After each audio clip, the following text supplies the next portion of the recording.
Hello दोस्तों, नमस्कार, अस्सलाम वालेकुम, सत श्री अकाल, जोहार। तो आइए जानते हैं फटाफट झारखंड की तमाम छोटी बड़ी खबरों को। अगर अभी तक आपने इस वीडियो को लाइक नहीं किया है तो लाइक कर दें। साथ ही इस चैनल को यानी स्टेट न्यूज झारखंड चैनल को सब्सक्राइब कर दें ताकि आप झारखंड की खबरों से अवगत रह सकें, साथ ही आप खुद भी अपडेट रह सकें। तो चलिए शुरू करते हैं। बोकारो जाने से रोकने पर विधायक जयराम महतो ने विधायक श्वेता सिंह से कहा, आपके पति बीएसएल में ठेका लेते हैं।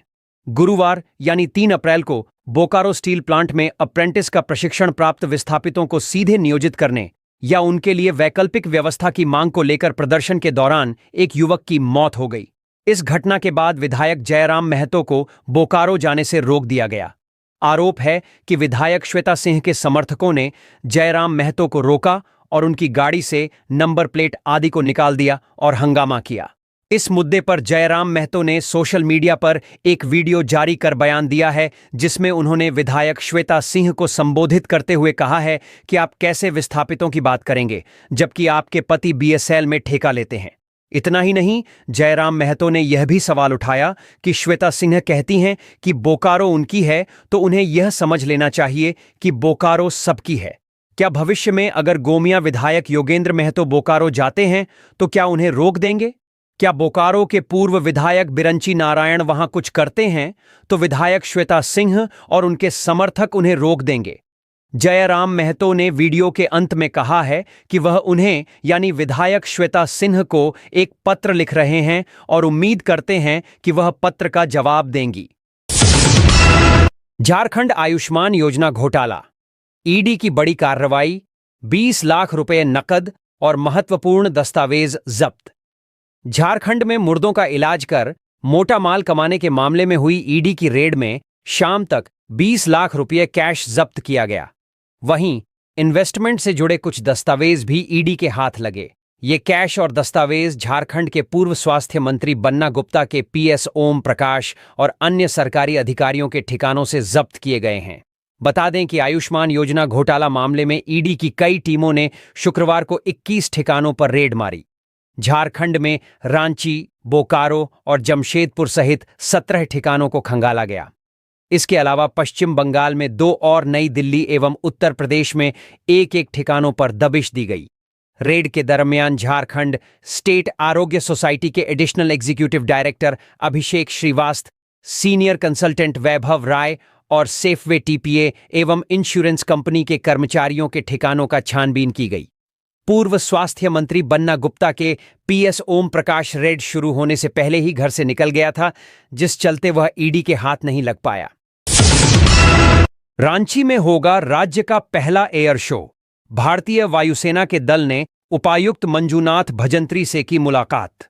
झारखंड में पहली बार भारतीय वायुसेना एयर शो का आयोजन करेगी। यह एयर शो 19 और 20 अप्रैल को रांची के खोजा टोली आर्मी ग्राउंड में किया जाएगा। एयर शो की तैयारियों को लेकर भारतीय वायुसेना के विंग कमांडर पीकाई सिंह और स्क्वाड्रन लीडर वालिया ने रांची के उपायुक्त मंजूनाथ भजंत्री के साथ बैठक की। बैठक में सूर्य किरण एक्रोबैटिक टीम द्वारा किए जाने वाले एयर शो को लेकर विस्तृत चर्चा की गई। झारखंड में यह एयर शो पहली बार हो रहा है, जिसके लिए 17 अप्रैल को मुख्य कार्यक्रम से पहले फुल ड्रेस रिहर्सल भी किया जाएगा।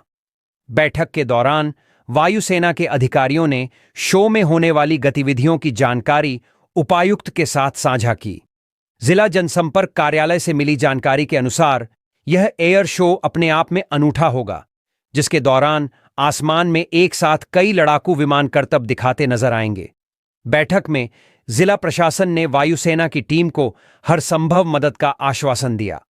जिला प्रशासन ने वायुसेना की टीम को प्रशासनिक तैयारियों, एयर शो से जुड़े प्रचार प्रसार, तकनीकी सहयोग आदि के लिए पूरा सहयोग देने का आश्वासन दिया है। एयर शो के दौरान राजधानी रांची में हवाई सेवा की ताकत का एहसास होगा। इस दौरान पायलट अपनी कला और क्षमता का प्रदर्शन करते नजर आएंगे।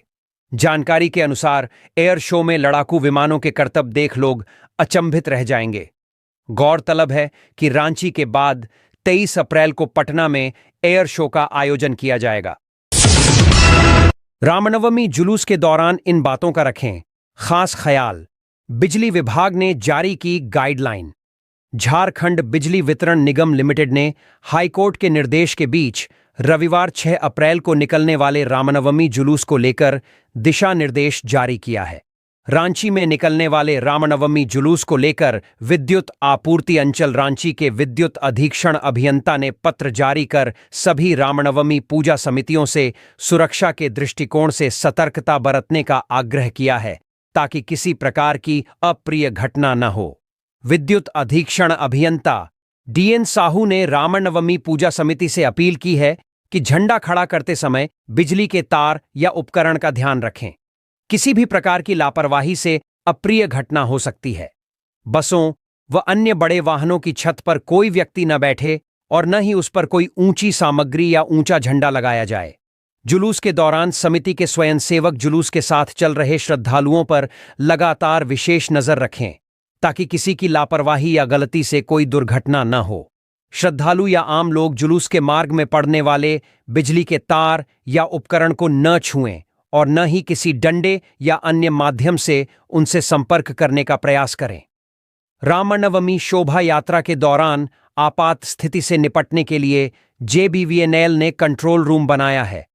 इस कंट्रोल रूम के जरिए बिजली से जुड़ी कोई भी अप्रिय घटना होने पर मोबाइल नंबर 94 31 13 56 82 पर तुरंत सूचना दी जा सकती है।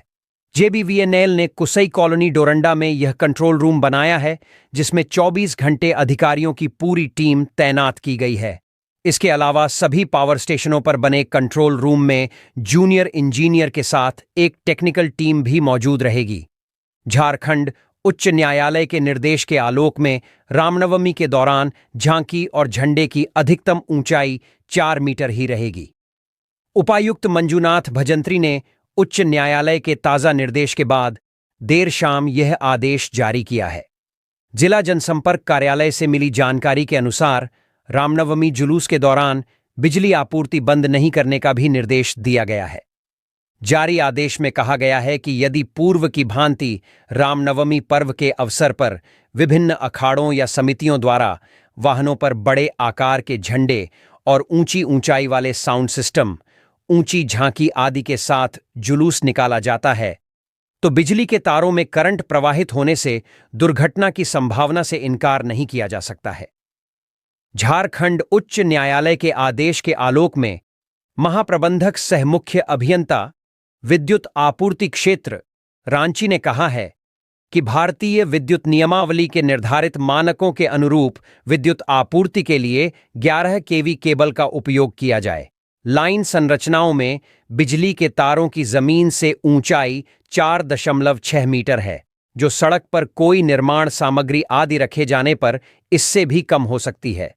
ऐसी स्थिति में सार्वजनिक रामनवमी पूजा समितियों, चैती दुर्गा पूजा समितियों, रामनवमी श्रृंगार समितियों एवं अन्य सभी सार्वजनिक अखाड़ों को निर्देश दिया जाता है कि जनहित में एवं किसी दुर्घटना से बचने के लिए तथा झारखंड उच्च न्यायालय के आदेश के तहत आगामी रामनवमी पर्व 2025 के अवसर पर वाहनों पर लगे झंडों, साउंड सिस्टम एवं जुलूस में निकलने वाली झांकियों की अधिकतम ऊंचाई 4 मीटर तक सीमित रहेगी।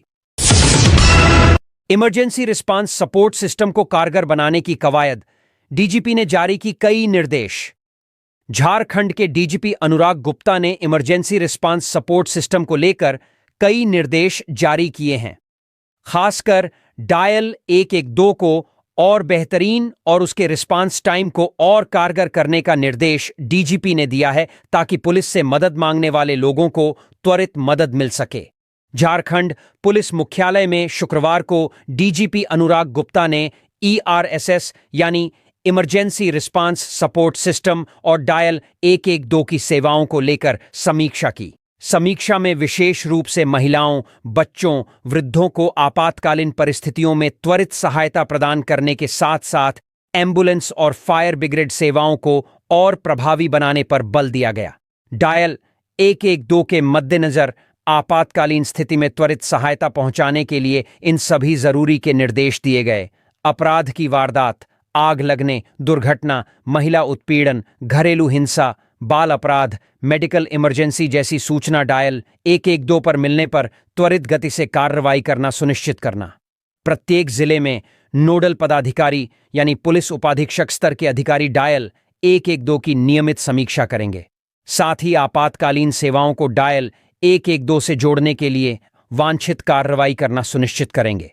आम जनता के बीच डायल 112 के व्यापक प्रचार प्रसार के लिए सार्वजनिक स्थल के साथ साथ ऑटो रिक्शा, सिटी बस, महिला महाविद्यालय, बैंक, अस्पताल, एटीएम, कोचिंग सेंटर और विद्यालय आदि स्थानों क्यूआर कोड लगाएं।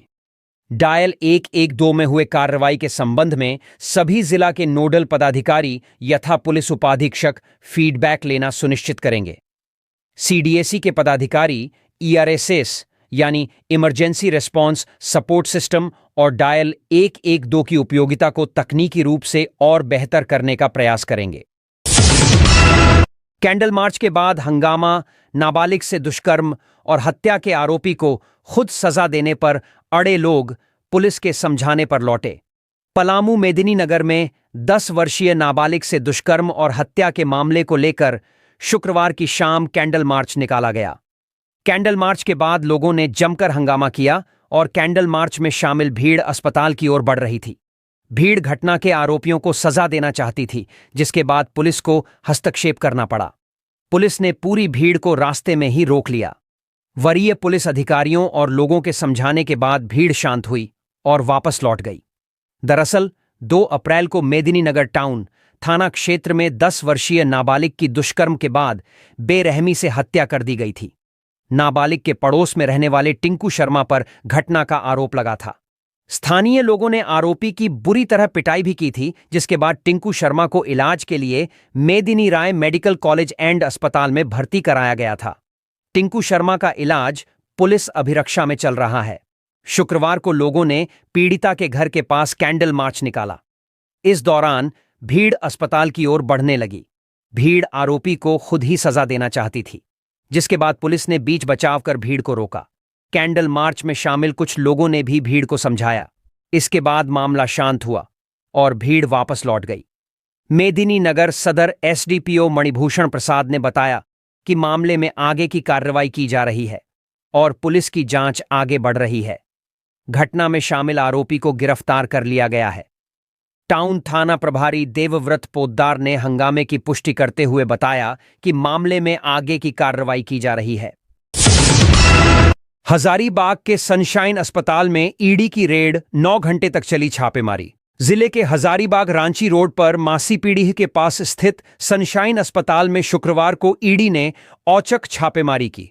5 अधिकारियों समेत 12 सदस्यीय टीम सुबह 6 बजे 2 इनोवा वाहन से सनशाइन अस्पताल पहुंची। वे दोपहर 3:15 बजे तक छापेमारी करते रहे। इस दौरान अस्पताल संचालक डॉक्टर अर्जुन कुमार से लगातार 9 घंटे तक जानकारी जुटाई गई और पूछताछ की गई। मामला आयुष्मान घोटाले से जुड़ा है। मालूम हो कि 6 साल पहले उक्त अस्पताल में आयुष्मान घोटाले का काफी चर्चित मामला सामने आया था, जिसमें फर्जी रेफरल जमा कर सरकारी अस्पताल में इलाज करा सकने वाले मरीजों का भी इलाज किया गया था। इसमें इस अस्पताल के कुछ डॉक्टरों ने फर्जी रेफरल स्लिप बनाकर अस्पताल को मुहैया करा दी थी। अधिकांश रेफरल स्लिप इचाक सामुदायिक स्वास्थ्य केंद्र से आई थी। मिली जानकारी के अनुसार इस तरह से 23 मरीजों का इलाज कर आयुष्मान भारत योजना से 4.60 लाख रुपए का क्लेम लिया गया था। इस संबंध में प्राथमिकी भी दर्ज की गई थी और आयुष्मान से संबद्धता भी समाप्त कर दी गई थी। इस संबंध में ईडी के अधिकारी कुछ भी कहने से बचते रहे। उन्होंने कहा कि राज्य मुख्यालय से विज्ञप्ति जारी की जाएगी। वहीं पूरे मामले को लेकर डॉक्टर अर्जुन कुमार ने बताया कि इस मामले को लेकर लंबा केस चला। 6 साल तक कोर्ट में केस लड़ने के बाद मामला खत्म हुआ। अब ईडी की जांच शुरू हो गई है। हम पर बिना रेफर किए 13 मरीजों का इलाज करने और 1,65,000 रुपए लेने का आरोप है।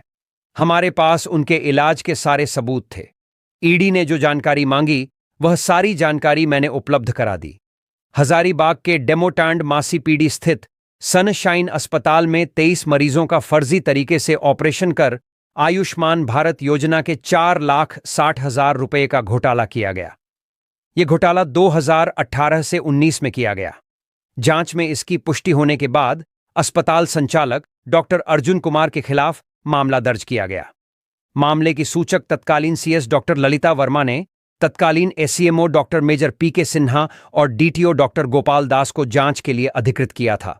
डॉक्टर अर्जुन पर 23 फर्जी रेफरल स्लिप यानी सदर अस्पताल से 9, इचाक सीएचसी से 6 और अन्य से 8 बनाकर मरीजों को भर्ती करने और उनका ऑपरेशन करने का आरोप है, जिसमें कहा गया था कि इस अस्पताल में ऐसी बीमारियों के मरीजों का इलाज किया जाता था जिसका इलाज सिर्फ सरकारी स्वास्थ्य संस्थानों में ही हो सकता है। ऐसी बीमारियों का इलाज निजी संस्थानों में तभी करने का प्रावधान है जब उसे सरकारी संस्थान से किसी उपयुक्त संस्थान में रेफर किया गया हो। इसलिए संचालक ने रेफरल स्लिप में फर्जीवाड़ा कर मरीजों का इलाज किया था। बोकारो की घटना पर उठी उच्च स्तरीय जांच की मांग। जेएमएम ने कहा, यह पूरी तरह इंडस्ट्रियल डिस्प्यूट। यहां बोकारो स्टील प्लांट में नौकरी की मांग कर रहे विस्थापित युवकों पर हुए लाठीचार्ज और उस दौरान एक युवक की मौत के बाद हुई हिंसा पर सियासत शुरू हो गई है। एक युवक की मौत के बाद बोकारो बंद के दौरान भी शहर में हिंसा होती रही और कई गाड़ियों में आग लगा दी गई। बोकारो की बिगड़ रही स्थिति पर राजनीति के दलों ने प्रतिक्रिया व्यक्त की है। विपक्षी दल भारतीय जनता पार्टी ने उच्च स्तरीय जांच की मांग की है। बीजेपी मीडिया प्रभारी शिवपूजन पाठक ने घटना पर दुख जताते हुए कहा कि लोकतांत्रिक तरीके से शांतिपूर्ण धरना प्रदर्शन करने का अधिकार है, मगर किसी को कानून हाथ में लेने का अधिकार नहीं है। उन्होंने कहा कि जब कानून का रक्षक ही कानून हाथ में ले ले तो यह बेहद ही दुखदायी है। उन्होंने सरकार से इसकी उच्च स्तरीय जांच कराकर दोषी लोगों पर कार्रवाई की मांग की है। बोकारो हिंसा मामले में विपक्ष के द्वारा उठाए जा रहे सवाल पर पलटवार करते हुए सत्तारूढ़ दल झारखंड मुक्ति मोर्चा ने कहा है कि यदि सेंट्रल फोर्सेस के द्वारा संयम बरता जाता तो इस तरह की घटना नहीं होती। पार्टी प्रवक्ता सुप्रियो भट्टाचार्य ने घटना पर दुख जताते हुए कहा कि यह पूरी तरह से इंडस्ट्रियल डिस्प्यूट है, जिसमें नियोजन को लेकर विस्थापित आंदोलन कर रहे थे। उन्होंने स्थिति नियंत्रित होने का दावा करते हुए कहा कि इससे उन्हें सबक लेना चाहिए जो केंद्रीय सुरक्षा बलों को डिप्यूट करते हैं। उन्हें कैसे कदम उठाया जाए, इसकी टर्न देना चाहिए। बोकारो बंद के दौरान हुई हिंसा को लोगों का रिएक्शन बताते हुए सुप्रियो भट्टाचार्य ने कहा कि यदि बीएसएल टैक्टफुली काम करता तो ऐसी घटना नहीं होती, मगर उनकी नासमझी के कारण इतनी बड़ी घटना घटित हो गई। जामुमो के 13वें केंद्रीय महाधिवेशन में किन प्रस्तावों पर होगी चर्चा, जानिए किन एजेंडे को किया गया। झारखंड मुक्ति मोर्चा ने अपने 13वें केंद्रीय महाधिवेशन की तैयारी शुरू कर दी है। 14 और 15 अप्रैल 2025 को रांची के खेलगांव स्थित हरिवंश टाना भगत इंडोर स्टेडियम में झामुमो के 13वें केंद्रीय महाधिवेशन का आयोजन होगा। इसके लिए राजनीतिक प्रस्ताव तैयार करने के लिए आज वरिष्ठ नेता और पूर्व उप मुख्यमंत्री स्टीफन मरांडी के घर पर राजनीतिक प्रस्ताव समिति की बैठक हुई। इस बैठक में सर्वसम्मति से केंद्रीय महासचिव को राजनीतिक प्रस्ताव का प्रारूप तैयार करने के लिए अधिकृत किया गया। बैठक की जानकारी देते हुए स्टीफन मरांडी ने बताया कि हालांकि केंद्रीय महाधिवेशन के लिए राजनीतिक प्रस्ताव अभी अंतिम नहीं है, लेकिन हमने राजनीतिक प्रस्ताव में शामिल किए जाने वाले मुद्दों और विषयों पर चर्चा की है। उन्होंने बताया कि अब राजनीतिक प्रस्ताव का प्रारूप तैयार करने की जिम्मेदारी केंद्रीय महासचिव सुप्रियो भट्टाचार्य को सौंपी गई है। जामुमो बिहार से अलग राज्य बनाने के आंदोलन के समय से ही वृहद झारखंड की बात करता रहा है। इसके अलावा जमीन संबंधी मुद्दों के साथ साथ वक्फ एक्ट में संशोधन का मुद्दा भी हमारे राजनीतिक एजेंडे या प्रस्ताव में होगा। उन्होंने बताया कि उनके नेता दिशोम गुरु ने झारखंड में जमीन के लिए लड़ाई लड़ी थी, इसलिए जमीन रेस्टोरेशन एक्ट बनाने की मांग भी प्रस्ताव में होगी। जामुमो के केंद्रीय महासचिव सुप्रियो भट्टाचार्य ने कहा कि आज की बैठक में जिन बातों पर चर्चा हुई वह संगठन का आंतरिक मामला है। कई महत्वपूर्ण पहलुओं पर चर्चा हुई है। जब अधिवेशन से राजनीतिक प्रस्ताव को मंजूरी मिल जाएगी, उसके बाद इसे सार्वजनिक किया जाएगा। उन्होंने कहा कि आज कई महत्वपूर्ण पहलुओं पर चर्चा हुई है। बैठक में झारखंड सरकार में मंत्री और जामुमो की राजनीतिक समिति के सदस्य हफीजुल हसन अंसारी, मंत्री दीपक बिरुआ मुख्य सचेतक और पूर्व मंत्री विधायक मथुरा प्रसाद महतो, पूर्व उपमुख्यमंत्री स्टीफन मरांडी, राज्यसभा सांसद महुआ मांझी और झामुमो के केंद्रीय महासचिव सुप्रियो भट्टाचार्य मौजूद थे। हजारीबाग में झामुमो के स्थापना दिवस समारोह में शामिल हुए सीएम हेमंत भाजपा पर साधा निशाना, कहा, रामनवमी में खुराफाती लोगों से रहें सावधान। झारखंड मुक्ति मोर्चा का 46वां स्थापना दिवस शुक्रवार को हजारीबाग जिला स्कूल मैदान में मनाया गया। कार्यक्रम में मुख्यमंत्री हेमंत सोरेन समेत मंत्री योगेंद्र महतो और मंत्री सुदिव्य कुमार सोनू शामिल हुए। कार्यक्रम में सभी पार्टी के वरिष्ठ नेताओं ने कार्यकर्ताओं को संगठन मजबूत करने का मंत्र दिया। साथ ही 2029 के चुनाव को लेकर अभी से ही तैयारी करने का आह्वान किया। इस दौरान मुख्यमंत्री हेमंत सोरेन ने सभी कार्यकर्ताओं को पार्टी की स्थापना दिवस की शुभकामनाएं दी। उन्होंने कहा कि यह झामुमो का संगठनात्मक कार्यक्रम है। उन्होंने कहा कि गरीब, आदिवासी, अल्पसंख्यक, जल जंगल और जमीन बचाने और राज्य के लोगों को अधिकार दिलाने के लिए ही झारखंड मुक्ति मोर्चा का बनाया गया था। राज्य गठन में कई आंदोलनकारी शहीद भी हो गए। बहुत संघर्ष के बाद राज्य बना है। उन्होंने सभी कार्यकर्ताओं से अपील की कि वह अभी से ही चुनाव की तैयारी में लग जाएं और पार्टी को मजबूत करें। उन्होंने कहा कि कार्यकर्ता ही पार्टी की नींव होते हैं। उन्होंने यह भी कहा कि हजारीबाग की धरती पार्टी के लिए बहुत ही उर्वरक है। मुख्यमंत्री ने आगे कहा कि चुनाव के दौरान जो भी वादे किए गए थे वह सभी वादे पूरे किए जा रहे हैं। हर एक व्यक्ति के चेहरे पर मुस्कान और आधी आबादी को पैर पर खड़ा किया जा रहा है। सरहुल त्योहार में जिस तरह से लोगों ने हिस्सा लिया, इससे यह स्पष्ट है कि उनके पॉकेट में पैसे थे, तभी त्योहार का रंग भी झारखंड वासियों के चेहरे पर चढ़ा। उन्होंने कहा कि झारखंड देश का ऐसा राज्य है जहां सबसे अधिक ग्रामीणों पर खर्च किए जा रहे हैं। अगर गांव मजबूत होगा तभी प्रखंड मजबूत होगा, प्रखंड मजबूत होगा तो जिला और राज्य। उन्होंने कहा कि सीएम उत्कृष्ट विद्यालय छात्रों को बेहतर प्लेटफॉर्म दे रहा है। 9,000 क्षमता वाले स्कूल में 35,000 से अधिक फॉर्म भरे गए हैं, जो यह बताता है कि प्राइवेट स्कूलों के बजाय अभिभावक अब अपने बच्चों को सरकारी स्कूल में प्रवेश दिलाना चाहते हैं। उन्होंने यह भी कहा कि कई कार्य योजना बनाई जा रही है। उन योजनाओं की जानकारी देना भी कार्यकर्ताओं का दायित्व है। सरकार फिर से गांव में कैंप लगाकर ग्रामीणों की समस्या का समाधान करने की तैयारी भी कर रही है। सरकार अब गांव तक पहुंचेगी। जो वादा किया गया था वह पूरा किया जाएगा।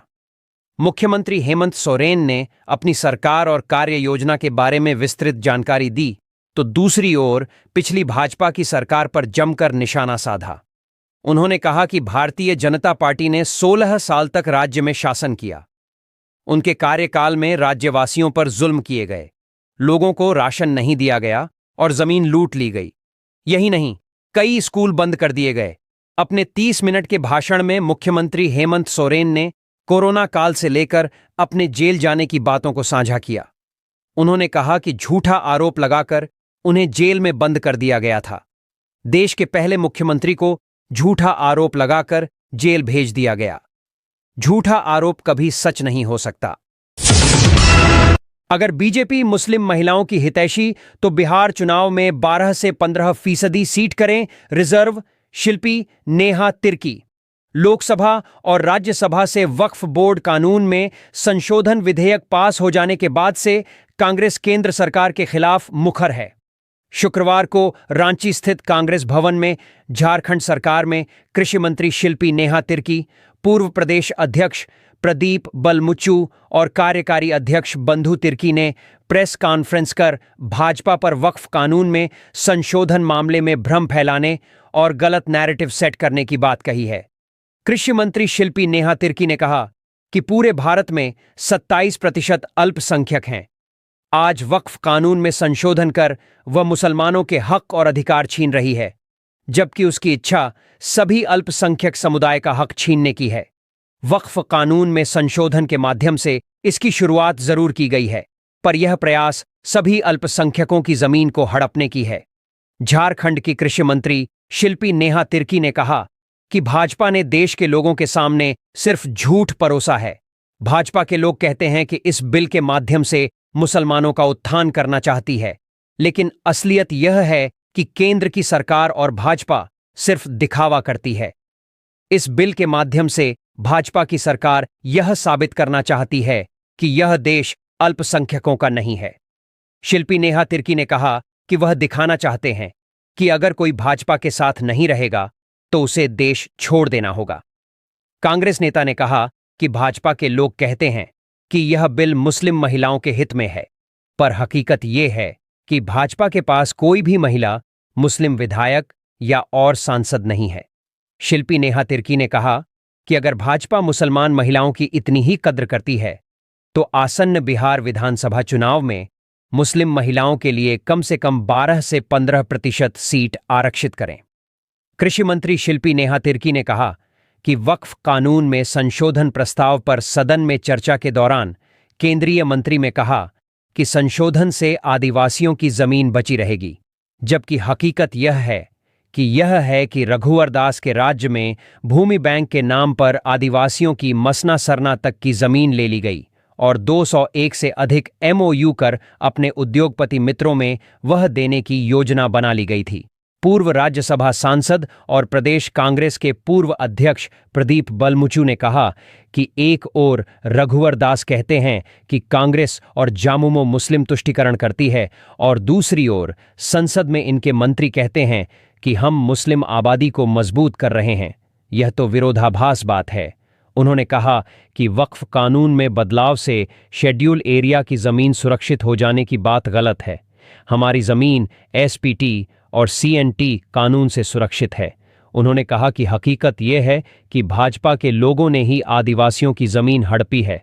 भाजपा का आदिवासी प्रेम धोखा है, जबकि हकीकत यह है कि एक समुदाय विशेष की जमीन लेकर उसे कमजोर करना चाहती है। राज्य के पूर्व शिक्षा मंत्री एवं झारखंड कांग्रेस के कार्यकारी अध्यक्ष बंधु तिर्की ने कहा कि अगर भाजपा आदिवासियों की हितैषी है तो वह बताए कि भाजपा शासित प्रदेशों में जनजातीय लोगों की जमीन संरक्षण के कानून को हल्का क्यों किया जा रहा है। बंधु तिर्की ने कहा कि राज्य में सबसे अधिक दिनों तक राज भाजपा ने किया है, वह बताएं कि उन्होंने आदिवासियों के हितों के लिए क्या क्या किया है। बंधु तिर्की ने कहा कि रघुवर दास के हाथी उड्डाने का कार्यक्रम भी 5वीं अनुसूची के खिलाफ था। इस प्रेस कॉन्फ्रेंस में विधायक नमन विक्सल कोंगारी, मीडिया प्रभारी राकेश सिन्हा, प्रवक्ता सोनाल शांति और जगदीश साहू आदि उपस्थित थे। तो ये थी आज की कुछ मुख्य बड़ी खबरें। जुड़े रहे इस चैनल के साथ। ऐसे ही आपको इस चैनल के माध्यम से झारखंड की तमाम छोटी बड़ी खबरों का अपडेट मिलता रहेगा। मिलते हैं फिर से अगले वीडियो में। तब तक हमें इजाजत दीजिए। जोहार।